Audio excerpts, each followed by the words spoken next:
এই উম্মতের জন্য তো সুবাদে আমি এক হাদিস আপনাদেরকে দেখাইতেছি, রসুল কি পাইলাম আর কি করতেছি। ওই রসুলের কারণে এই উম্মত জাহান্নামে যাবে, কিন্তু হাতকড়ি থাকবে না। এই উম্মত জাহান্নামে যাবে, পায়ে বেড়ি থাকবে না। এই উম্মত জাহান্নামে যাবে, গলায় শিকল থাকবে না। এই উম্মত জাহান্নামে যাবে, চেহারা কালো হবে না।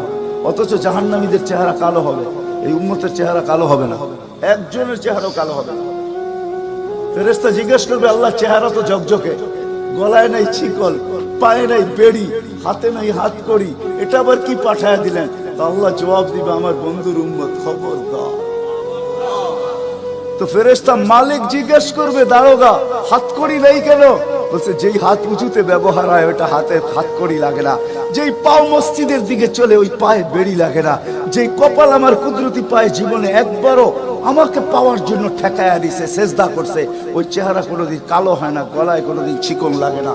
3 জায়গায় আগুন লাগাবে না, খবরদার। চেহারায়, হাতে, পায়ে, বাকি শরীরে লাগায়া দাও। আগুনকে যখন মালিক হুকুম দিবে ধরার জন্য, আল্লাহ আমাদেরকে শিখায় দিবে, স্মরণ করায় দিবে, আমরা কলেমা পড়তে থাকবো। আগুন আসবে আর যাবে, আসবে আর যাবে, ধরবে না।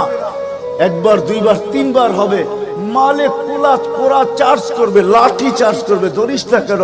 তো আগুন বলবে, লাইসালি সুলতানুন আলা মান ক্বালা লা ইলাহা ইল্লাল্লাহ মুহাম্মাদুর রাসূলুল্লাহ। এই কলেমা যে পড়ে তাকে ধরার ক্ষমতা আমার নাই।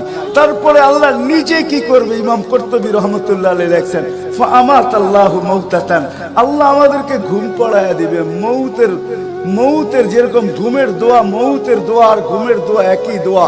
আমরা ঘুমের দোয়া পড়ি, আমুতু আহিয়া, আল্লাহ মরতে চললাম, কাল সকালে উঠাইলে উঠবো, না হলে আর কিয়ামতের আগে উঠবো না। তো ঘুমো মৌত, আল্লাহ ঘুম পড়ায়া দিবে। আযাব ঘুমের ভিতরে কমপ্লিট করে আল্লাহ বাহির করে নিয়ে আসবে। নবীর সুবাদে, নবীর সুবাদে। হায় হায় হায়, একটা পর্ব এরকমও আসবে, জানি না নারায়ণগঞ্জের মানুষ বুঝবে কি বুঝবে না। একটা পর্ব এরকমও আসবে, নবীর সুবাদে একটা পর্ব এরকমও আসবে, নবীর সুবাদে এরকম একটা পর্ব আসবে। আল্লাহ জিবরিলকে